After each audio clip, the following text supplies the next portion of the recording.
পায়েস কবে রান্না হলো? আমি তো দেখলাম না। নূর চোরা চোখে তাকিয়ে বলল। খানিকটা দুধ বেঁচে গিয়েছিল, তাই ভাবলাম সেগুলো দিয়ে পায়েস বানিয়ে ফেলি। এটুকু হয়েছে? তুমি খাবে না? আমি খাবো না, আপনি খান। নূর অত বেশি মিষ্টি খায় না, তাই আদ্রিয়ান আর জোর করলো না। কতদিন পায়েস খায় না সে। চিটিপুটি শেষ করলো সে। নূর আদ্রিয়ানের খাওয়া দেখে মিটমিট করে হাসলো। আদ্রিয়ান ভেবেছিল নূর হয়তো চলে যাবে, কিন্তু আদ্রিয়ানের ধারণাকে ভুল প্রমাণিত করে সে বিছানায় বসে পড়ল।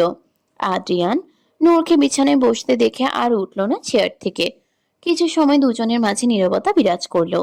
আদ্রিয়ান কাজের ফাঁকে ফাঁকে নূরের দিকে তাকাচ্ছে, অথচ ল্যাপটপে কোনো কাজ করছে না। আন্দাজে টাইপ করে যাচ্ছে। বৃষ্টি থেমে গিয়েছে, ব্যালকনিতে থাকা গাছের পাতায় টুপটাপ বৃষ্টির ফোঁটা চকচক করছে। রজনী তৃতীয় প্রহর শেষে নূর আদ্রিয়ানের উদ্দেশ্যে বলল। ঘুমোবেন না? ঘুম আসছে না আপাতত। তুমি গিয়ে শুয়ে পড়ো। আদ্রিয়ান ভেবেছিল নূর হয়তো তার ঘরে চলে যাবে, কিন্তু সে কাঁথা মুড়ি দিয়ে আদ্রিয়ানের বিছানায় শুয়ে পড়ল। আদ্রিয়ান নূরের কর্মকাণ্ড দেখে বিস্ময় নিয়ে বলল। এখানে ঘুমাবে? নূর ভাবলেশহীন ভাবে বলল। তো কোথায় ঘুমাবো? না মানে, তুমি তো অন্য ঘরে ঘুমাও, তাই বললাম। দেখুন না, যা হওয়ার হয়েছে। অতীত তো আমরা বদলাতে পারবো না, কিন্তু বর্তমান আর ভবিষ্যৎকে ঠিকই সাজাতে পারবো। আদ্রিয়ান এখনো নিজের মধ্যে পরিপূর্ণ বিশ্বাস আনতে পারছিল না। ফ্যাল ফ্যাল করে তাকিয়ে রইল নূরের দিকে। নূর তার মনের কথা বুঝতে পেরে আদ্রিয়ানকে বলল। আলো নিভিয়ে ঘুমোতে আসুন, কাল আবার অফিস আছে আপনার। আদ্রিয়ান আলো নিভিয়ে নূরের পাশে শুয়ে পড়ল। নূর ঘুমে তলিয়ে গিয়েছে, অথচ আদ্রিয়ান পলকহীন দৃষ্টিতে তাকিয়ে আছে নূরের দিকে। 3 মাস পর আজ সে ঘুমের ওষুধ ছাড়া শুয়েছে। নূর গভীর ঘুমে আচ্ছন্ন। কাঁথার একাংশ গড়িয়ে নিচে নেমে গেছে। ঘুমন্ত অবস্থায় ও মেয়েটার মুখে একরাশ প্রশান্তি। আদ্রিয়ান নিঃশব্দে কাঁথাটা টেনে নূরের গলা পর্যন্ত তুলে দিল। আঙ্গুল ছুঁয়ে গেল কপালের উপর এলোমেলো হয়ে থাকা কয়েকটি চুলের উপর। মুহূর্তেই হাত সরিয়ে নিল সে। নিজের অজান্তেই ঠোঁটের কোণে মৃদু হাসি ফুটে উঠল।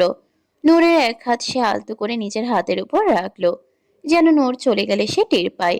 ভোরের শেষ প্রহর পেরিয়ে পূর্ব দিগন্তে সূর্যের প্রথম আভা উকি দিতেই আদ্রিয়ান জেগে উঠল। নূর পাশে বেঘরে ঘুমোচ্ছে। তাড়াতাড়ি অফিসের জন্য তৈরি হয়ে নিল সে। আজ মিটিং থাকায় সকাল 7টায় পৌঁছাতে হবে, তাই এত তাড়াহুড়ো। নূরকে ঘুমোতে দেখে সে আর ডাকলো না। দ্রুত তৈরি হয়ে চলে গেল। ঘুম ভাঙতেই আদ্রিয়ানকে দেখতে না পেয়ে নূর ঘড়ির দিকে তাকিয়ে দেখলো সকাল 9টা বাজে। আয়ানের কান্নার শব্দ শোনা যাচ্ছে নিচ থেকে। ইলহাম কবেই বেরিয়ে গিয়েছে। বাচ্চা দুটোকে সামলাতে হিমশিম খাচ্ছে পায়রা। নূর ফ্রেশ হয়ে পায়রার কাছে যেতেই দেখতে পেল সে ঝিমাচ্ছে আয়ানকে কোলে নিয়ে। চুলে জটলা পাকিয়ে এক অবস্থা হয়ে আছে। আয়ানের হয়তো খারাপ লাগছে, বাচ্চাটা সেই সকাল থেকে নাকি কেঁদেই চলেছে। আর হামা একই সাথে সুর মিলিয়ে কাঁদছে। নূর আয়ানকে কোলে নিতেই সে আরো জোরে কাঁদতে শুরু করেছে। নূর মনে মনে ভাবলো আদ্রিয়ানের কথা। সে থাকলে হয়তো কান্না থামাতে পারত। পায়রা এখনো সুস্থ হয়নি, তাই বেশি চলাফেরাও করতে পারছে না। বেশ খানিকটা সময় কেটে গিয়েছে, তবুও কান্না থামাতে পারছে না। একজন কাঁদলে আরেকজন উঠে কান্না করছে। আপাতত আয়ানকে কোলে নিয়ে হাঁটছে পায়রা। আরহাম ঘুমোচ্ছে শান্তিতে। নূর বোরকা পরে বেরিয়েছে দোকানে যাওয়ার জন্য। পায়রার ঔষধ শেষ, তাই সেসব নিতেই বেরিয়েছে। সাথে লাড্ডু বানানোর জন্য কিছু জিনিসপত্র কিনবে ভেবে রেখেছে। দোকান থেকে সব নিয়ে ফিরতে যাবে, ঠিক তখনই কেউ নূর বলে ডেকে উঠতেই সে পেছন ফিরে তাকিয়ে দেখলো তার পুরনো ক্লাসমেট রাফিন। অনেকদিন পর দেখা তাদের। নূর না তুমি? তুমি হঠাৎ এখানে? ঢাকা থেকে ফিরেছি গতকাল, তাই শহরের বাসায় যাচ্ছিলাম। তো তোমার স্বামী কেমন আছে? ভালো আছে সে। এখানে কি করছো? শ্বশুর বাড়ি কি এখানে? হ্যাঁ, সামনেই। আপুর ওষুধ নিতে এসেছিলাম, বাড়িতে কেউ নেই তো তাই। আদ্রিয়ান মিটিং শেষ করে বাড়ি ফিরতেই পথে দেখতে পেল নূর একটা ছেলের সাথে খুব হেসে হেসে কথা বলছে। নিকাব পরা সত্ত্বেও তার চোখ দেখে বোঝা যাচ্ছে। আমি এবার আসি। নূর চলে যেতে নিলেই রাফিন আগ বাড়িয়ে তার দিকে একটা গোলাপ ফুল এগিয়ে দেয়। পাশে ফুলের দোকান যেহেতু, তাই সেখান থেকে হাত বাড়িয়ে ফুল নিয়ে নূরের দিকে এগিয়ে দিয়ে বলল। হঠাৎ দেখা হয়, কিছু দিতে পারলাম না। আপাতত ফুলটা রাখো, পরের বার দেখা হলে অবশ্যই ট্রিট দেবো। না না, এসবের কি দরকার? আরে না, বরকে দিয়ে দিও, ভাই হিসেবে দিচ্ছি। রাফিনের কথায় নূর ফুলটা নিয়ে নেয় কোনো প্রকার দ্বিধাদ্বন্দ্ব ছাড়া। অপরদিকে আদ্রিয়ান পলকহীন দৃষ্টিতে তার দিকে তাকিয়ে আছে। তার হাতে রাখা নূরের জন্য ফুলগুলো সে দুমড়ে মুচড়ে ফেলে দেয়। তার চাহনিতে আগুন জ্বলছে রীতিমতো। সহ্য করতে পারছে না সে। তবে কি শাহানাবের কথাই ঠিক? তার এই চেহারার জন্যই কি নূরের কাছে তাকে আর ভালো লাগছে না? গতকাল রাতেও তো নূর নিজে থেকেই তার কাছে এসে ধরা দিয়েছিল, তবে উত্তর খুঁজে পেল না সে। পাগল পাগল লাগছে তার নিজেকে। বাড়ি ফিরে আদ্রিয়ানের বাইক দেখতে পেয়ে নূর সমস্ত জিনিসপত্র সামলে ঘরে গিয়ে দেখে আদ্রিয়ান বিছানায় বসে আছে। তার মাথায় উল্টাপাল্টা চিন্তাধারা ঘুরপাক খাচ্ছে। নূর আদ্রিয়ানের কাছে আসতেই সে নূরের দিকে না তাকিয়ে আলমারি থেকে কাপড় নিয়ে ফ্রেশ হতে চলে যায়। নূর এই ফাঁকে নাস্তা নিয়ে আসে একেবারে। প্রায় 2 ঘন্টা যাবৎ ওয়াশরুমে রয়েছে সে। এতক্ষণ কি করছে বুঝতে পারছে না নূর। আদ্রিয়ান ওয়াশরুম থেকে বের হতেই তার রক্তবর্ণ চক্ষুদ্বয় দেখতে পায় নূর। হঠাৎ কি এমন হলো বুঝতে পারল না। হয়তো লোকটার খারাপ লাগছে। নূর তার কাছে এগিয়ে এসে বলল, আপনার কি শরীর খারাপ করছে? চোখ মুখ এভাবে লাল হয়ে গিয়েছে কেন? কিছু হয়নি। আদ্রিয়ান বিছানায় বসে সিগারেট ধরায়। নূর যতদিন এখানে ছিল আদ্রিয়ানকে কখনো সিগারেট নিতেও দেখেনি। এই অবস্থায় সিগারেট খেলে তো শরীরের ক্ষতি হবে, সেটা কি এই লোকটা বুঝতে পারছে না নাকি? আপনি সিগারেট খাওয়া আবার কবে শুরু করলেন? এতদিন তো দেখলাম না। আদ্রিয়ান নিশ্চুপ। নূর খাবার এগিয়ে দেওয়া সত্ত্বেও আদ্রিয়ান তাকায়নি পর্যন্ত তার দিকে। হঠাৎ এহেন আচরণে বিরক্ত হয় নূর। সে বিরক্তিকর চাহনি তাক করে বলল, আপনি কি শুনতে পাচ্ছেন আমি কি বলছি? জবাব কেন দিচ্ছেন না? ছেলেটা কে ছিল? আদ্রিয়ানের কথায় নূর অবাক হয় কিছুটা। কার কথা বলছে আদ্রিয়ান? কোন ছেলে? যে তোমাকে টেবিলের উপর রাখে ফুলটা যত্ন সহকারে দিয়েছে? আপনি দেখেছেন? আদ্রিয়ান নূরের কথায় তাচ্ছিল হেসে বলল, দেখে ভুল করে ফেলেছে। পরের বার থেকে চশমা পরে নেব, যেন দেখতে না হয়। আমি কবে বললাম যে ভুল করেছেন? আমার পুরনো ক্লাসমেট ছিল, রাফিন। ক্লাসমেট হলে কি ফুল দেয়? আদ্রিয়ানের প্রশ্নে সে থতমত খেয়ে যায়। আমতা আমতা করে সাফাই দেওয়ার উদ্দেশ্যে বলে, এতদিন পর দেখা, পাশে ফুলের দোকান ছিল তাই দিয়েছে। ভালো। খাবেন না? হঠাৎ আদ্রিয়ান নূরের উপর হামলে পড়ে। 2 হাতে ঝাপটে ধরল নূরের ছোট্ট দেহখানা। আদ্রিয়ানের শক্তপোক্ত শরীরের বাহুডোর থেকে নিজেকে ছাড়াতে পারল না সে। এভাবে ধরায় ব্যথা পাচ্ছে সে, তবুও কিছু বলল না। আদ্রিয়ানের দিকে তাকিয়ে রইল। আদ্রিয়ান নিজের গালে থাকা কাটা দাগ স্পর্শ করে হিসিয়ে বলল, এই দাগের জন্য এখন আমাকে ঘৃণা লাগছে? আমার ভালো লাগছে না তোমার? যদি এমনই হওয়ার কথা ছিল তাহলে আগে চলে গেল না কেন? এত মায়া বাড়ানো কি খুব প্রয়োজন ছিল চড়ে? এসব আপনি কি বলছেন? ভুল ভাবছেন আপনি। ভুল ভাবছি না, শাহনাব ঠিকই বলেছিল। আমি কুৎসিত। এই দাগ নিয়ে তুমি আমার মাঝে আগের মতো সৌন্দর্য খুঁজে পাবে না, আমায় ভালোবাসবে না। এই দাগই সব নষ্টের মূল। হঠাৎ তার নিঃশ্বাস ভারী হতে শুরু করলো। নূর বুঝে উঠতে পারছে না আদ্রিয়ানের কি হয়েছে। হঠাৎ এত অস্থিরতা কেন? আদ্রিয়ানের হাত কাঁপছে। শান্ত হতে পারছে না সে। তোমাকে তো আমি চলে যেতে বলেছিলাম হাসপাতালে থাকার সময়, তখন কেন চলে গেলে না বলো? এখন আমাকে এটা ভালো লাগছে না তোমার, বিশ্রী লাগছে। নূর ভীত কণ্ঠে শুধালো, শান্ত হন। আপনি ভুল বুঝছেন। ক্লাসমেট ছিল আমার। ওর সাথে আমার কোনো সম্পর্ক নেই। আদ্রিয়ান বোধহয় কিছুটা শান্ত হলো। তার কপালে বিন্দু বিন্দু ঘাম জমেছে। নূর আদ্রিয়ানের গাল স্পর্শ করে বলল, আপনি আমার স্বামী, আপনাকে আমি সব রূপেই ভালোবাসি। আপনার সব কিছুই আমার পছন্দের, এমনকি এই দাগটাও। সে আগ বাড়িয়ে পা উঁচু করে ভালোবাসার স্পর্শ এঁকে দিল তার গালের সেই দাগে, যেই দাগ নিয়ে আদ্রিয়ানের ভয় জমেছে। আদ্রিয়ান এক পলক তাকিয়ে আছে নূরের দিকে। চোখে ক্লান্তি ভর করেছে। ঘুম হয়নি অত বেশি। রাত 3টের দিকে ঘুমিয়েছিল বোধহয় সে। দেখে বোঝা যাচ্ছে তাকে। নূর আদ্রিয়ানকে বিছানায় বসিয়ে খাবারের থালা হাতে নিয়ে বলল, খেয়ে নিন। মনে তো হয় না কিছু খেয়েছেন বলে। সত্যি কিছু খায়নি সে। খেতেও ইচ্ছে করছে না। কেমন যেন লাগছে তার। ঘুম কম হলে লাগারই কথা। খুব বেশি খেলো না। অর্ধেক খেয়ে সে ওষুধ নিতেই নূর জিজ্ঞেস করলো, কিসের ওষুধ খাচ্ছেন? ঘুমের ওষুধ। ওষুধ না খেলে ঘুম আসে না। আমি এখন একটু ঘুমাবো। কতদিন ধরে খাচ্ছেন এই ওষুধ? 3 মাস যাবৎ খাচ্ছে। এভাবে প্রতিদিন খেলে অসুস্থ হয়ে যাবেন। ওষুধ ভালো জিনিস না, ওষুধ ছাড়াই ঘুমোতে যান। ঘুম আসে না, না হয় তুমি বুঝতে পারছো না নূর, অভ্যাসে পরিণত হয়েছে আমার। আমি ঘুমাতে পারি না। নূর দীর্ঘশ্বাস ফেলে বিছানায় বসে অতঃপর আদ্রিয়ানের দিকে তাকিয়ে বলল, আমি ঘুম পাড়িয়ে দিচ্ছি, আসুন। যদিও সে জানে ঘুম তার চোখে ধরা দেবে না, তবুও নূরের অনুরোধ এড়াতে পারল না। দীর পায়ে তার পাশে শুয়ে পড়তেই নূর তার চুলে হাত বুলাতে শুরু করলো, কিন্তু ঘুম আসলো না। চোখ বন্ধ করে রেখেছে কিন্তু ঘুমোতে পারছে না। মিনিট 10 মতো এমন করেই কেটে গেল। অতঃপর নূর নিজের আদ্রিয়ানের পাশে শুয়ে দুহাতে দৃঢ় আলিঙ্গনে তাকে আগলে নিল। ধীরে ধীরে চুলে হাত বুলিয়ে দিচ্ছে নূর। আদ্রিয়ান চোখ বন্ধ করে নিল। সমস্ত ক্লান্তি যেন নিমিষেই শেষ হয়ে গিয়েছে। দ্বিপ্রহরের সূচনা লগ্নে সূর্য যেন সমগ্র আকাশের রাজত্ব নিজের দখলে নিয়ে তপ্ত কিরণ ছড়িয়ে দিচ্ছে চারদিকে। দীর্ঘক্ষণ পর আদ্রিয়ানের চোখের পাতা ধীরে ধীরে কেঁপে উঠল। অচেতন ঘুমের ঘোর কাটিয়ে সে মৃদু নড়ে চড়ে উঠতেই অনুভব করলো তার পাশে কারোর অস্তিত্ব। তার এক আঙ্গুল কেউ একজন আঁকড়ে ধরেছে। পুরোপুরি চোখ খুলে তাকাতেই দেখে আয়ান তার আঙ্গুল আঁকড়ে ধরেছে, বারবার মুখের কাছে নিতে চাচ্ছে। আদ্রিয়ান এক লাফ দিয়ে শোয়া থেকে উঠে বসে আয়ানকে কোলে নিয়ে নাকে নাক ছুঁয়ে বলল। কি রে টমেটোর বাচ্চা, আমার আঙুল নিয়ে কি করছিলি? আয়ান হাঁ করে হাত নাড়িয়ে আদ্রিয়ানের মুখ পানে তাকিয়ে থাকে। আদ্রিয়ান তা দেখে বলে উঠল। কি ঘরে খাবার দেয় না? আমার আঙুল খেয়ে নিচ্ছিস? পুরো একটা টমেটো, গোল গোল টমেটোওয়ালা গাল। তাকে কি দেখছিস টমেটো? বড় হয়ে আমার চেয়ে ভণ্ড হবে দেখা যাচ্ছে। কাল বাচ্চাদের আকিকা করানো হবে, তাই ইলহাম দুটো ছাগল ও দুটো বড় দেখে মহিষ কিনে এনেছে একটু আগেই। গোয়াল ঘরে ছাগল দুটো ও দুটো মহিষ বেঁধে রাখা হয়েছে। ভোরের আলো ফুটতেই আল্লাহর নামে সেগুলো জবাই করা হবে। কাল যেহেতু শুক্রবার, আদ্রিয়ানের অফিস বন্ধ। পুরো গ্রামবাসীকে দাওয়াত দেওয়ার সিদ্ধান্ত নিয়েছে ইলহাম, এবং তার পুরো দায়িত্ব আদ্রিয়ানের কাঁধে। নূর আরহামকে কোলে নিয়ে রোদ পোহাতে গিয়েছে। সুরাইয়া সাহা পই পই করে বলে দিয়েছেন যেন বাচ্চা দুটোকে প্রতিদিন রোদ পোহাতে নিয়ে যায়।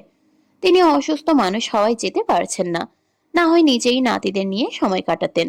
ভাগ্যিস নূর ছিল, না হয় পায়রাকে প্রচুর হিমশিম খেতে হতো ছেলে দুটোকে নিয়ে। বাচ্চাগুলো বেশ দুরন্ত হওয়ায় পায়রা একা হাতে পেরে ওঠে না। বিশেষ করে আয়ান, প্যান্ট পরানোই যায় না তাকে, মুহূর্তেই ভিজিয়ে ফেলবে।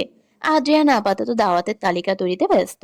কার বাড়িতে কজন মানুষ, কাকে আগে খবর দিতে হবে, কি কি আয়োজন বাকি, সবাই মনোযোগ দিয়ে লিখে নিচ্ছে সে। ঠিক তার পাশেই নরম বিছানায় শুয়ে আছে আয়ান। ছোট্ট দুই হাত মুঠো করে কখনো নড়াচড়া করছে, কখনো আবার চোখ মেলে তার দিকে এক দৃষ্টে তাকিয়ে আছে। আদ্রিয়ান কলম থামিয়ে একবার আয়ানের দিকে এক পলক তাকালো। ক্ষুদ্র দুটি চোখ গভীর কৌতূহল নিয়ে তার মুখটাই দেখছে। আদ্রিয়ান আলতো করে আয়ানের গালে আঙ্গুল ছুঁয়ে দিল। সঙ্গে সঙ্গে আয়ান হাত নেড়ে হাসি দিল। আদ্রিয়ান তা দেখে তার নাক টিপে বলল। কি রে টমেটোর বাচ্চা, খুব আরামে আছিস? তোদের দিন সারাদিন শুয়ে থাকবি, খাবি, আর সময় বরাবর হাগু মতো করবি। আহা জীবন। আদ্রিয়ানের কথায় আয়ানের অধরে ফুটে উঠল এক চিলতে নিষ্পাপ দাঁতহীন হাসি। গোলাপি নরম মাড়ি দুটো আবছাভাবে দেখা যাচ্ছিল। আদ্রিয়ান সব লিস্ট তৈরি করে ইলহামের কাছে নিয়ে গেল। ইলহাম তালিকাটা হাতে নিয়ে একবার মনোযোগ দিয়ে দেখে নিল। অতঃপর টাকা হাতে নিয়ে বলল। বেশ হয়েছে, কাউকে বাদ পড়তে দিসনি তো। 3বার মিলিয়ে দেখেছে, মাধবপুর গ্রামের একটা বাড়িও বাদ যায়নি। ইলহাম আদ্রিয়ানের কথায় সন্তুষ্ট হয়ে মাথা নেড়ে বলল। তাহলে আর দেরি কেন? আজই সবাইকে খবরটা দিয়ে আসতে হবে। কাল জুমার নামাজের পর আকিকার দাওয়াত, এই কথা যেন প্রত্যেকের কানে পৌঁছে যায়। ঠিক আছে। তালিকাটা হাতে নিয়ে আদ্রিয়ান বাড়ি থেকে বেরিয়ে পড়ল। সাথে রয়েছে তার দলের কিছু ছেলে। অবশ্য রুশানকে বাদ দেয়নি সে। মাধবপুর গ্রামের সরু কাঁচা পথ ধরে একের পর এক বাড়িতে গিয়ে সবার দরজায় কড়া নাড়তে লাগলো। ইলহাম 6জন কাজের লোক ঠিক করেছে। আপাতত বাজারের জন্য রাখা টাকা তাদের বুঝিয়ে দিল। গ্রামের নামকরা বাবুর্চিকে ঠিক করেছে সে। ধীরে ধীরে পশ্চিম আকাশে সূর্য রক্তিম আভা ছড়িয়ে বিদায় নিল। ধীরে ধীরে অন্ধকার নেমে আসছে ধরণীতে। আয়ান কেঁদে চলেছে সে কখন থেকে। পায়রা তো হাল ছেড়েই দিয়েছে। সে কখন থেকে খাওয়ানোর চেষ্টা করছে, ঘুম পাড়ানোর চেষ্টা করছে, কিন্তু আয়ান কিছুক্ষণ পর পরই ঠোঁট ফুলিয়ে কেঁদে উঠছে। কেন এমন করছে বুঝতে পারছে না। নূর তাকে কোলে নিয়ে হাঁটছে আপাতত, কিন্তু কান্না থামার নাম গন্ধই নেই। আদ্রিয়ান মাত্র ঘরে ফিরেছে কাজ সব শেষ করে। নূর ছাদ থেকে কাপড়ও আনতে পারেনি আয়ানের জন্য। এতক্ষণ যাবৎ হাঁটার কারণে পা ব্যথা করছে তার। বসতে গেলে আয়ানের কান্না শুরু হয়। আদ্রিয়ান ঘরে ঢুকে আয়ানকে দেখে আগুন স্পর্শ করে তারপর ঘরে ঢুকলো। নূরের কোলে আয়ানকে দেখে সে আয়ানের নাক স্পর্শ করে বলল। টমেটোর বাচ্চা, কাঁদছিস কেন? এত আরাম আয়েসে থেকে এত কান্না কিসের? চেনা পরিচিতের স্পর্শ পাওয়া মাত্রই ফ্যালফেল করে তাকিয়ে রইল আয়ান। এতক্ষণ পর মুখে হাসি ফুটেছে। কোলে যাওয়ার জন্য চাতক পাখির ন্যায় তাকিয়ে আছে সে আদ্রিয়ানের দিকে। নূর আয়ানের এহেন কাণ্ডে হতভম্ব হয়ে গেল। অতঃপর দীর্ঘশ্বাস ছেড়ে বলল, সে কখন থেকে কাঁদছে, যে না আপনাকে দেখেছে অমনি কান্না থামিয়ে হাসতে শুরু করেছে। আদ্রিয়ান আয়ানের হাতে চুমু খেয়ে বলল, আরেকটু অপেক্ষা করো, তারপর ভাইয়া এসে করে নেব, কেমন? এই বলে আদ্রিয়ান ওয়াশরুমে চলে যেতেই শুরু হলো আবারও সেই চিরচেনা ঠোঁট ফোলানো কান্না। আয়ান যে আদ্রিয়ানের জন্য কতটা পাগল তা নূর ভালোই বুঝতে পারছে। না হয় এইটুকুনি ছেলের আবার এত জিদ। আদ্রিয়ান ঘন্টা খানিকের মাঝে ফ্রেশ হয়ে আসলো। নূর আদ্রিয়ানের অবস্থা দেখে মিনমিন করে বলল, এই হলো এক মানুষ, ওয়াশরুমে গেলে আর ফেরার কথা মনেই থাকে না। এতক্ষণ ধরে কি করে আল্লাহ মাবুদ জানে। আদ্রিয়ান আবার বেশ পরিষ্কার পরিচ্ছন্ন মানুষ, তাই সবকিছুই পরিপাটি হওয়া চাই তার। দিনে 2 বার গোসল করা তার প্রতিদিনের কাজ। একবার অফিসে যাওয়ার আগে, আরেকবার অফিস থেকে আসার পর। মাঝে মাঝে নূরের মাঝে বিরক্তি এসে ভর করে। আদ্রিয়ান আয়ানকে কোলে নিয়ে অফিসের ফাইল নিয়ে বসলো, অথচ আয়ানের কোনো কান্নাকাটি নেই। সে নিঃশব্দে শুয়ে আছে আদ্রিয়ানের কোলে। নূর হতবাক হয়ে তাকিয়ে আছে তাদের দিকে। দুপুর থেকে এক দণ্ডও বসতে পারেনি সে। বসলেই কান্না শুরু করে দিচ্ছিল এই ছেলে। আর এখন ভাইয়ের কোলে নিঃশব্দে শুয়ে আছে। অথচ আদ্রিয়ান তার সাথে খেলছে না, বরং নিজের কাজ করছে। কিন্তু তারপরেও আয়ানের কোনো সারা শব্দ নেই। নূর আদ্রিয়ানের দিকে ভ্রুকুচকে তাকিয়ে বলল, আপনার করে কি সুন্দর শুয়ে আছে, অথচ আমি এত কষ্ট করে হাঁটলাম তাও কান্না থামলো না। এ কি ধরনের বৈষম্য। হঠাৎ বৃষ্টি নেমে আসতেই নূরের মনে পড়ল ছাদ থেকে কাপড় আনা হয়নি। কাল আকিকাতে পরানোর জন্য আনা কাপড় ধুয়ে শুকোতে দিয়েছিল সে, কিন্তু আয়ানকে সামলাতে গিয়ে একদম মনে ছিল না। কাপড় সব বোধহয় ভিজে গেল। দৌড়ে ছাদের দিকে রওনা দিতে আদ্রিয়ানও তার পেছন পেছন এগিয়ে গেল। এই ভর সন্ধ্যায় নূরকে একা যেতে দিতে মন সায় দিল না তার। আয়ানকে বিছানায় আলতো করে শুয়ে ছোট্ট হাতের মুঠোয় একটি খালি কলম ধরিয়ে দিল। অতঃপর সেও দ্রুত ছাদের দিকে রওনা হলো। নূর ছাদে পা রাখতেই যেন আকাশ তার সমস্ত সঞ্চিত জল একসঙ্গে ছড়িয়ে দিল। মুহূর্তের মধ্যেই চারদিক ঘন বর্ষণে ঢেকে গেল। ভারী বৃষ্টির ফোঁটাগুলো ছাদের মেঝেতে আছড়ে পড়ে এক অপার্থিব সুর তুলছে। শীতল বাতাসে তার কপালের এলোমেলো চুল উড়ে এসে গাল ছুঁয়ে যাচ্ছে। পেছন ফিরে আদ্রিয়ানকে দেখে সে কাপড় সব তার হাতে তুলে দিয়ে বলল, এগুলো একটু ধরুন না, বৃষ্টিতে সব ভিজে গিয়েছে। কথাটা বলে আর এক মুহূর্তও দেরি করলো না সে। অনেকদিন বৃষ্টিতে ভেজা হয়নি। আজ এমন সুযোগ কোনোভাবেই হাতছাড়া করতে রাজি নয়। এক দৌড়ে আবারও দরজার পাশ থেকে ছাদের মাঝ বরাবর দৌড় দেয়। উচ্ছ্বাসে দুহাত ছড়িয়ে ঘুরতে লাগলো ছাদের এক প্রান্ত থেকে আরেক প্রান্তে। টুপটাপ বৃষ্টির ফোঁটা তার মুখ, চুল আর শাড়িকে মুহূর্তেই ভিজিয়ে দিল। ঠোঁট জুড়ে ফুটে উঠল প্রশান্ত এক হাসি। যেন বহুদিনের কোনো অপূর্ণ ইচ্ছা আজ পূর্ণতা পেল। আদ্রিয়ান এক হাতে কাপড়গুলো আগলে দাঁড়িয়ে রইল। বৃষ্টির চেয়েও বেশি তার দৃষ্টি আটকে রইল নূরের দিকে। তার বাচ্চামো দেখে ঠোঁটের কোণেও মৃদু এক হাসি ফুটে উঠল। এক পলকে নূরের দিকে মুগ্ধ দৃষ্টিতে তাকিয়ে বলল, তোমার স্নিগ্ধ রূপ দেখে ইচ্ছা করছে আবার নতুন করে তোমার প্রেমে পড়ে। হঠাৎ বিদ্যুৎ চমকাতে দেখে আদ্রিয়া নূরের দিকে তাকিয়ে চিন্তিত ভঙ্গিতে চিৎকার করে বলে উঠল। বিদ্যুৎ চমকাচ্ছে, চলে এসো দ্রুত। নূর আজ আদ্রিয়ানের কথা শুনল না। সে আদ্রিয়ানের দিকে তাকিয়ে বলল, আর একটু শুধু। আর একটুও না, সোজা রুমে চলো। নূর তার কথায় পাত্তা না দিয়ে ছাদের কোনায় যেতে নিলে আদ্রিয়ান ধমকে উঠে বলল, কোনায় যাচ্ছ কেন? দ্রুত এখানে এসো নূর, লাস্ট ওয়ার্নিং দিচ্ছে।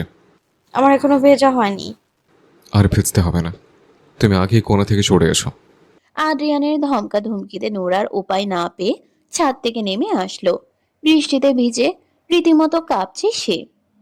নূরের দিকে মোহনীয় দৃষ্টিতে তাকিয়ে আছে আদ্রিয়ান। শাড়ির আঁচল থেকে টুপটুপ করে পানি ঝরছে। ভেজা চুলগুলো গাল বেয়ে লিপটে আছে।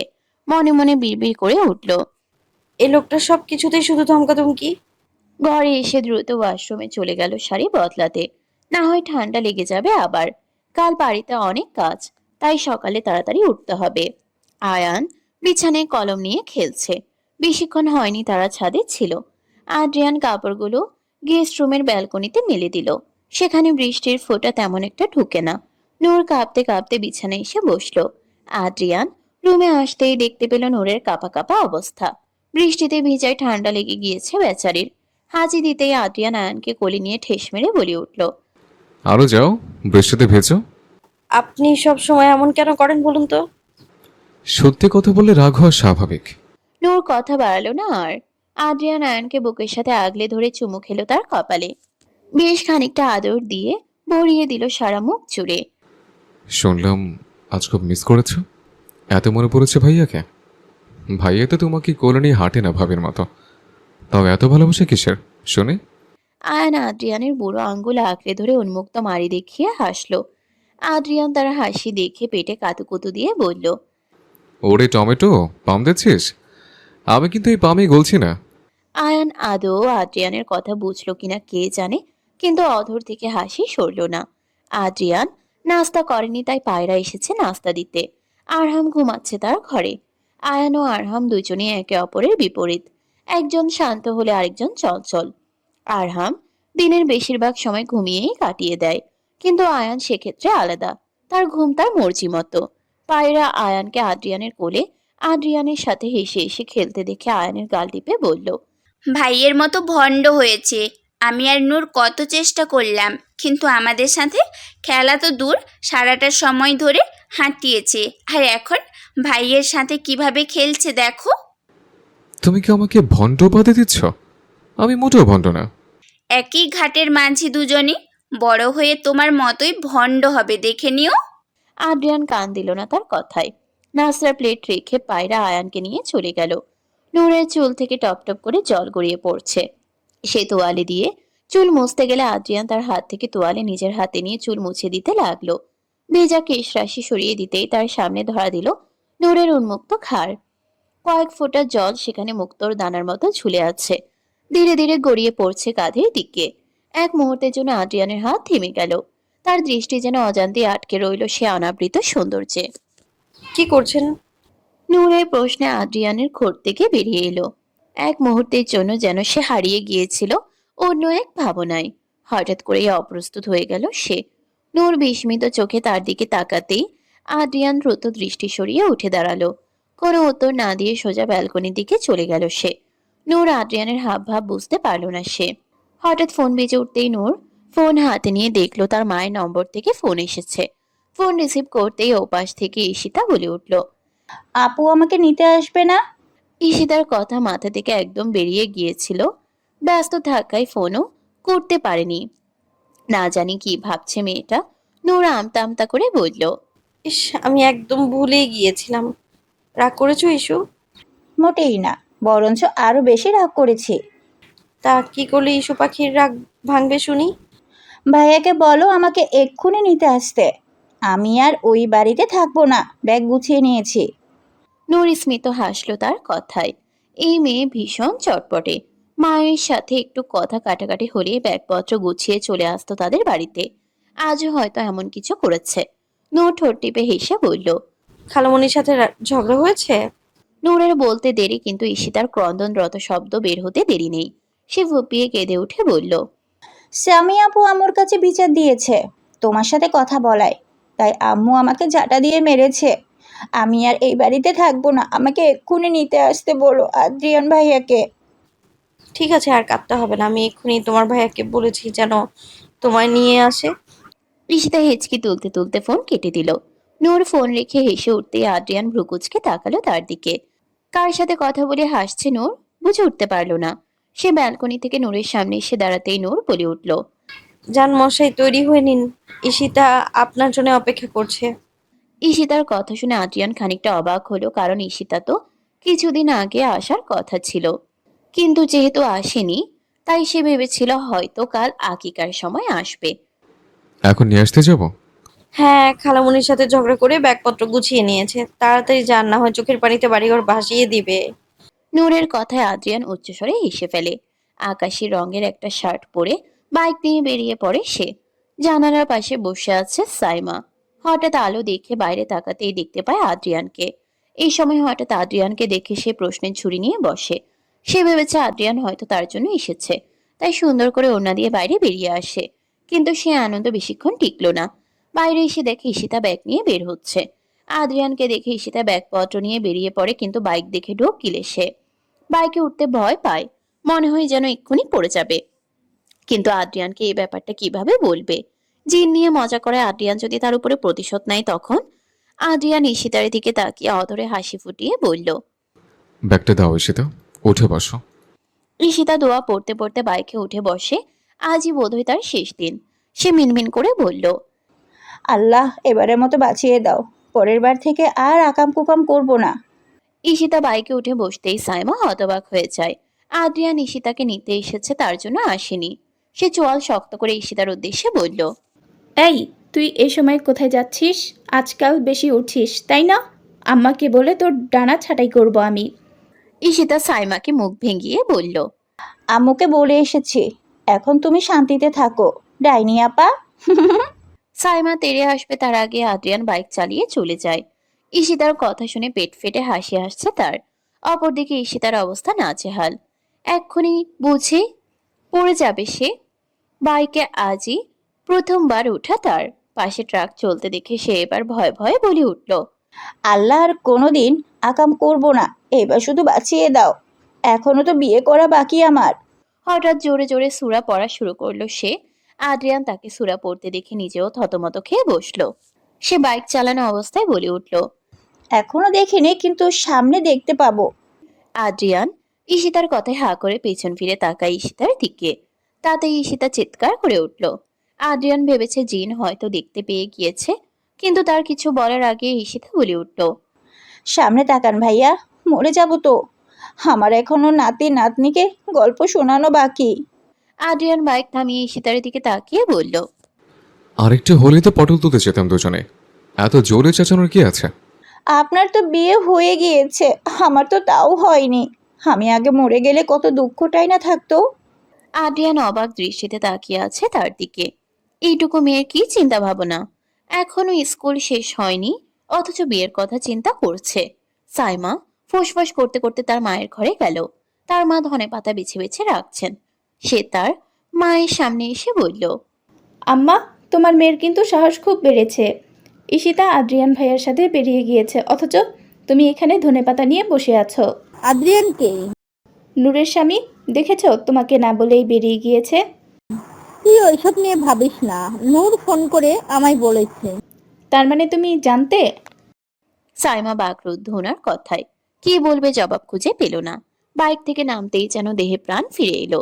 নূর তাদের জন্য অপেক্ষা করছিল বাসার ঘরে। নূরকে দেখতে পেয়ে ঈশিতা দৌড়ে এসে তাকে জড়িয়ে ধরলো। অতঃপর আদ্রিয়ানের নামে বিচার দিতে দিতে বলল, তোমার বোর এমন ভাবে বাইক চালিয়েছে, আর একটু হলে আশ্রয় চলে আসতো। জান হাতে নিয়ে এসেছি আপু, তুমি এর বিচার করো। জিনের ঘটনার প্রতিশোধ নিচ্ছিল উনি, আমি জানি। আদ্রিয়ান তার কথা শুনে তেড়ে এসে বলল, মোটেও না। উল্টো এই মেয়ের জন্য আমি আরেকটু হলেই টপকে যেতাম। কি জোরে চিৎকারটাই না দিল! আপনি পেছনে তাকাচ্ছিলেন, তাই ভয় পেয়ে চেঁচিয়ে ফেলেছি। তুমি সোরা পড়া শুরু করলে দেখি তো তাকিয়েছে। আস্তে না আস্তেই লেগে গিয়েছে আগুন দুজনের মাঝে। নূর ঈশিতার হাত থেকে ব্যাগ নিয়ে বলল, দুজনেই থামো, যাও ফ্রেশ হয়ে আসো, আমি নাস্তা দিচ্ছি। আদ্রিয়ান, আপনিও ভেতরে যান। আরহাম কাছে, ওকে একটু কোলে নিন। নূর ঈশিতাকে নিয়ে তার জন্য রাখা ঘরে গেল। আদ্রিয়ান পায়রার ঘরে যেতেই দেখতে পেল পায়রা দুজনকে রেখে ওয়াশরুমে গিয়েছে। যদিও আয়ান খেলছে, কিন্তু আরহাম কাঁদছে। আদ্রিয়ানকে দেখতে আয়ান টিপ টিপ করে তাকালো তার দিকে। চোখ দেখেই বোঝা যাচ্ছে কোলে উঠতে চাইছে সে, কিন্তু আয়ানকে কোলে না নিয়ে আরহামকে কোলে নিল সে। অতঃপর আয়ানের দিকে তাকিয়ে বলল, আজকে ভাইয়ার পাড়া। ভাইয়া উঠুক, পরে তোমাকে নেব, কেমন? রাগ করে না। আরহামকে কোলে নিয়ে হাঁটছে আদ্রিয়ান, অথচ আয়ান ঘুরে ফিরে তার দিকে তাকাচ্ছে। ঠোঁট ভেঙে কেঁদে ফেলবে এমন একটা ভাব। আদ্রিয়ান তা দেখে বলল, মাত্র এই কয়দিনেই এত কোল পাগল হয়ে গিয়েছ? কাঁদে না, তুমি না গুড বয়। ভাইয়া ঘুমাক, তারপর তোমাকে নেব। আরহামের কান্না থামছে না। ছেলেটা মা পাগল অবশ্য। কোথা থেকে যেন ঈশিতা এসে ধপ করে বসলো বিছানায়। আয়ানকে দেখে কোলে নিয়ে টপাটপ কয়েকটা চুমু দিয়ে দিল গাল ভরে। অতঃপর বুকে জড়িয়ে ধরে বলল, এত সুন্দর হয়েছে পায়রা আপু ছেলে। ঈশিতার কথায় নূর পেছন থেকে বলে উঠল। এভাবে বলতে হয় না, বলো মাশাআল্লাহ। নূরের কথা ঈশিতার সঙ্গে সঙ্গে নিজের ভুল বুঝতে পেরে কপালে আলতো চাপড় দিয়ে বলল, আরে হ্যাঁ, মুখ ফসকে বের হয়ে গেছে, মাশাল্লাহ। নূর বিছানায় এসে বসলো। ঈশিতা আবারও আয়ানের কপালে আলতো করে চুমু খেলো। আয়ানও চুপটি করে শুয়ে খালামণির কাণ্ড কারখানা দেখছে। ঠিক তখনই আরহামের কান্না আরো জোরে বেড়ে গেল। ছোট্ট মুখটা লাল হয়ে গিয়েছে। দু হাত ছুঁড়ে ছুঁড়ে কাঁদছে সে। আদ্রিয়ান তাকে আগলে দোলাতে লাগলো। ঠিক তখনই ওয়াশরুমের দরজা খুলে পায়রা বেরিয়ে এলো। আরহামের কান্নার আওয়াজ শুনে আদ্রিয়ানের কাছ থেকে তাকে কোলে নিয়ে দোলাতে দোলাতে বলল, এই তো আব্বু, চলে এসেছি। তো আম্মু, খিদে পেয়েছে আমার, আব্বারে।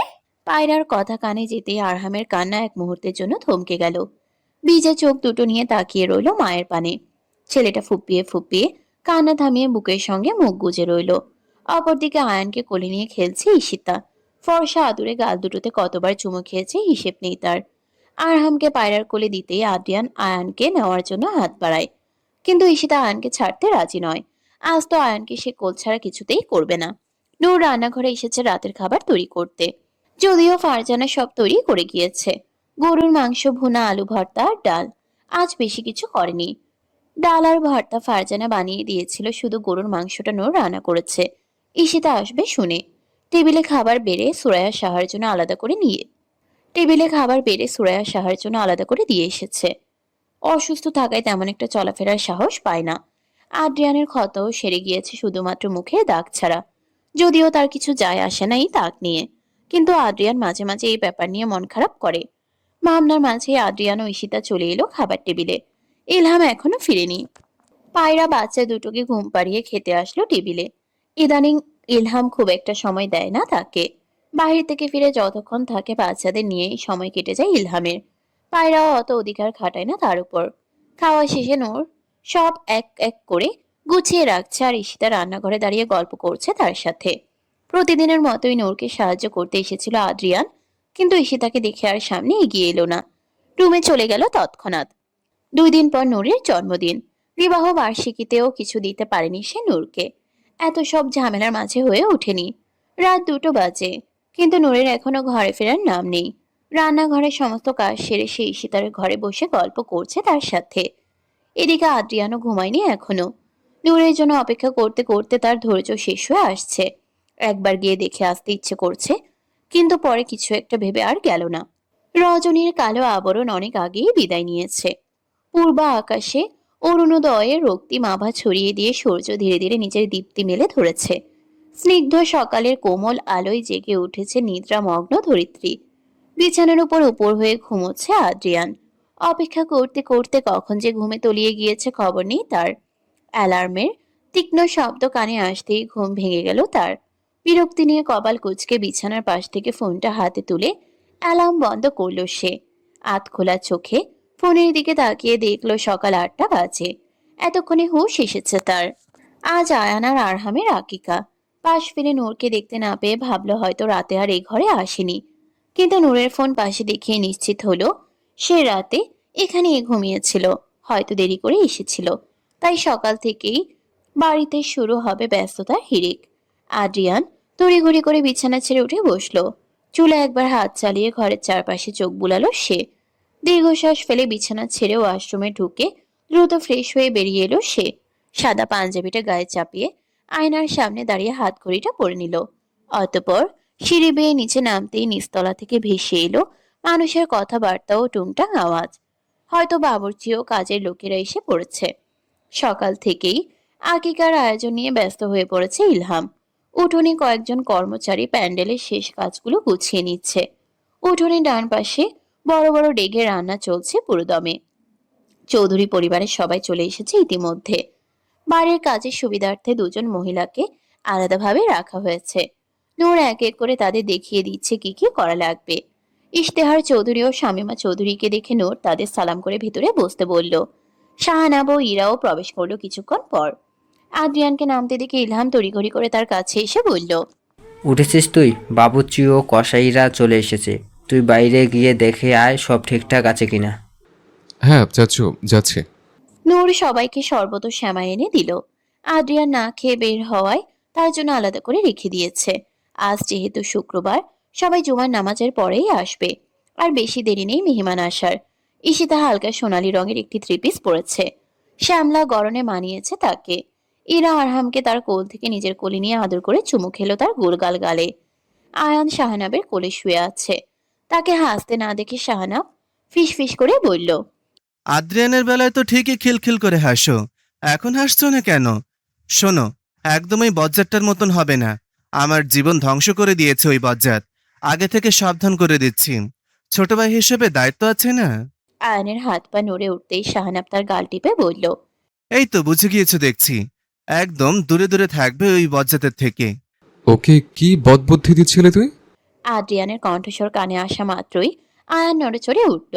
সে দরজায় হেলান দিয়ে দুই হাত বুকের উপর আড়াআড়ি ভাবে ভাঁজ করে দাঁড়িয়ে রইল। শাহানাব আদ্রিয়ানের দিকে ভ্রুকুচকে তাকিয়ে বলল, তাতে তোর কি? তোর একার ভাই নাকি? অবশ্যই আমার একার। তুই কোন খাতের মূলা আবার? নূর নাস্তা নিয়ে আসতেই দেখতে পায় দুজনই একসাথে হতেই যুদ্ধ বাজানোর জন্য প্রস্তুত হয়ে পড়েছে। আদ্রিয়ান শাহানাবের কাছ থেকে আয়ানকে কোলে নিয়ে বলল, শোন টমেটো, এই লাফাঙ্গার একটা কথাও শুনবি না। শাল 1 নম্বরের বজ্জাত। তুই কোন পীর বাবা যে আমাকে বজ্জাত বলছিস? হাপ, আমি ভালোই। নূর তাদের ঝগড়া শুনে দীর্ঘশ্বাস ফেলে এগিয়ে এলো। শাহানাবের দিকে মিষ্টি এগিয়ে দিয়ে বলল, শাহনাব ভাই মিষ্টি খান। শাহানাবকে মিষ্টি দেওয়ায় আদ্রিয়ানের মুখের দিকে তাকানো যাচ্ছে না। সে আর চোখে তাকিয়ে আয়ানকে দোলাচ্ছে। নূর একটা মিষ্টির প্লেট থেকে তুলে আদ্রিয়ানের মুখে পড়ে দিয়ে বলল, সেমাই রাখা আছে, খেয়ে নিবেন। এতক্ষণে অধরে হাসি ফুটে উঠল তার। নূর শাহানাবের সামনে তাকে মুখে তুলে খাইয়ে দেওয়ায় সে শাহানাবের দিকে তাকিয়ে বাঁকা হেসে আয়ানের নাকে নাক ছুঁয়ে বলে উঠল, দেখেছিস টমেটো, দেখেছিস টমেটো, তোর ভাবি আমাকে কত ভালোবাসে। কিছু মানুষের কপালেতে বহুর ভালোবাসা জোটে না। আদ্রিয়ানের কথায় ব্যাপক রেগে গেল শাহানাব। সে রাগে ফুঁসতে ফুঁসতে চলে গেল। ইরা আরহামকে নিয়ে তার সামনে আসতেই মনে মনে বলে উঠল, এই ডাইনির জন্য আজ আমার এই অবস্থা। সেদিন যদি এই মেয়ে না আসতো তাহলে আমি আজ শান্তিতে থাকতে পারতাম। মনে মনে নিজেকে বেশ কয়েকবার গালি দিয়ে কপাল চাপড়ালো সে। পায়রা আয়ান ও আরহামকে তৈরি করার জন্য আলমারি থেকে 2 সেট কাপড় বের করলো। আরহামকে ইরার কোল থেকে নিয়ে কাপড় পরাতে পরাতে আদ্রিয়ানের দিকে আরেক সেট কাপড় এগিয়ে দিয়ে বলল, ওকে, পরিয়ে দাও। আর হ্যাঁ, ডাইপার রাখা আছে ঝুড়িতে। আদ্রিয়ান যেই না আয়ানকে বিছানায় শুয়ে তার প্যান্ট খুললো ডায়পার পরার জন্য, অমনি সে হিসু করে দিল আদ্রিয়ানের কোলে। আদ্রিয়ান ছিটকে সরে গেল তার কাছ থেকে। পরিয়ে রাখা প্যান্ট একটুও হিসু করেনি। যেই না আদ্রিয়ান প্যান্ট খুললো তখনই করে দিল। আদ্রিয়ান সকালেই গোসল করে নিয়েছিল, এখন যদি কোলেই করে দিত তাহলে আবার গোসল করা লাগতো। সে আয়ানের দিকে তাকিয়ে কোমরে হাত দিয়ে বলল, মতো করার জন্য আমার কলি পাস তুই? তোর চালাকি আমি বুঝি না। এটা কি পানির কল নাকি যখন তখন ছেড়ে দিবি? আরেকটু হলেই তো কাল্লা ফতে হয়ে যেত। পায়রা আত্মীয় স্বজন সকলের সাথে কথা বলছে, তাদের নাস্তা পানি এগিয়ে দিচ্ছে। সুরায়া সাহা আরহামকে কোলে নিয়ে বসে আছেন। বংশের প্রথম সন্তান হওয়ায় সকলের আদর ভালোবাসা পাচ্ছে আয়ান ও আরহাম। আয়ানকে আদ্রিয়ান কোল ছাড়া করছে না কিছুতেই। অন্যদিনের তুলনায় আজ দুজনেই বেশ শান্ত। শাহানাব ও ইরা একপাশে বসে আছে। আদ্রিয়ানের ফুপি শাহিলা তালুকদারও এসেছেন আজ। আদ্রিয়ানের প্রতি তার আর আগের মতো ক্ষোভ নেই। আদ্রিয়ান ভেবেছিল উনি হয়তো আগের মতোই তাকে উপেক্ষা করে চলে যাবেন, কিন্তু এবার আদ্রিয়ানকে হতবাক করে দিয়ে তিনি তাকে জড়িয়ে ধরলেন। আজ প্রথমবার তার ফুপি তার সাথে কথা বলেছে। বিষয়টা যেন সে বিশ্বাসই করতে পারছে না। আদ্রিয়ান তো স্বজনের খাতিরে ওনাকে সালাম করতে গিয়েছিল, কিন্তু তিনি যে তাকে বুকে আগলে নেবেন তা সে ভাবেনি। শাহিলা তালুকদার আদ্রিয়ানের মাথায় হাত বুলিয়ে দিয়ে বললেন, কিছু খেয়েছিস নাকি সকাল থেকেই কাজই করে যাচ্ছিস? আদ্রিয়ানের বিস্ময় যেন কাটছেই না। সে আমতা আমতা করে বলল, খেয়েছি ফুপি, আপনি ভেতরে রুমে গিয়ে বসুন। শাহিলা তালুকদার স্মিত হেসে চলে গেলেন। মূলত তার ক্ষোভ ছিল রাহেলা সাহার প্রতি। তার খুব অহংকার ছিল আদ্রিয়ানকে নিয়ে। আদ্রিয়ান আসার পর থেকেই তার ছেলেকে অবহেলা করা শুরু হয়। তাই সেই ক্ষোভেই এতদিন আদ্রিয়ানের প্রতি খারাপ আচরণ করেছিলেন তিনি। কিন্তু আজ যেহেতু রাহেলা সাহা নেই, তাহলে আর কেন সেই পুরনো রাগ পুষে রাখবেন তিনি? অবশ্য ইলহামও অনেক করে বুঝিয়েছে তাকে। নূরের মা বাবাও চলে এসেছেন ইতিমধ্যে। তার খালাও সাইমাও এসেছে। সাইমাকে দেখে নূর কিছু বলল না। সাইমার দু চোখ তখন থেকে আদ্রিয়ানকে খুঁজে চলেছে। প্রভাতের কোমলতা ধীরে ধীরে ফিকে হয়ে দিনের মধ্যভাগের আভাস স্পষ্ট হয়ে উঠেছে। রৌদ্রের তাপ ছড়িয়ে পড়ছে সাহাবাড়ির বিস্তীর্ণ উঠোন জুড়ে। ইমাম সাহেব পবিত্র কুরআন তিলাওয়াতের মাধ্যমে অনুষ্ঠান শুরু করলেন। আদ্রিয়ান ও ইলহামের কোলে 2 নবজাতক। তিলাওয়াত শেষে তিনি 2 শিশুর সুস্থতা, দীর্ঘায়ু, ইমানদার জীবন ও উজ্জ্বল ভবিষ্যৎ কামনা করে হৃদয়স্পর্শী দোয়া করলেন। উপস্থিত সবাই 2 হাত তুলে সেই দোয়ায় সামিল হলো। আমিন ধ্বনি উচ্চারণ হতেই মুখর হয়ে উঠল পুরো আঙ্গিনা। এরপর পরিবারের পক্ষ থেকে আনুষ্ঠানিকভাবে 2 শিশুর নাম ঘোষণা করার পালা। ইলহাম তার 2 ছেলের নাম উচ্চারণ করলো, আয়ান ও আরহাম। নাম উচ্চারণের সঙ্গে সঙ্গে চারদিক করতালিতে ভরে উঠল। আত্মীয় স্বজন একে একে এগিয়ে এসে আয়ান ও আরহামের কপালে আলতো করে চুমু এঁকে উপহার দিতে শুরু করলেন। নূরের মা স্বর্ণের চেইন উপহার দিলেন দুই নাতিকে। শাহিলা তালুকদার আংটি গড়িয়ে এনেছেন। সবার দেওয়া শেষ হলে তবেই আদ্রিয়ান নূরকে ইশারা করলো কিছু একটা নিয়ে আসতে। নূর দ্রুত সিঁড়ি বেয়ে তাদের ঘর থেকে আলমারিতে রাখা শপিং ব্যাগ নিয়ে আসে। আদ্রিয়ান সেখান থেকে দুই জোড়া কাপড় ও দুটো আংটি বের করে পায়রার সামনে দিল। শাহানাবের পরিবারও আয়ান ও আরহামের জন্য আংটি গুড়িয়েছে। বেশিরভাগই টাকা দিয়েছে। পায়রা কখনো ভাবেনি তার সন্তান এতটা ভালোবাসা পাবে সকলের কাছ থেকে। এর মাঝেই বাইরে থেকে চিৎকার চেঁচামেচির শব্দ শোনা গেল। অনুষ্ঠানের সময় আবার কিসের ঝামেলা হলো? আদ্রিয়ান বাইরে ছুটে গিয়ে দেখলো দারোয়ানের সাথে একজন তৃতীয় লিঙ্গের ব্যক্তির তুমুল ঝগড়া চলছে। পেছনে থাকা বাকিরাও চিৎকার চেঁচামেচি শুরু করেছে। আদ্রিয়ান আয়ানকে পায়রার কোলে দিয়ে সামনে এসে দারোয়ান চাচাকে জিজ্ঞেস করতেই তৃতীয় লিঙ্গের সেই ব্যক্তি চিৎকার করে বলে উঠল,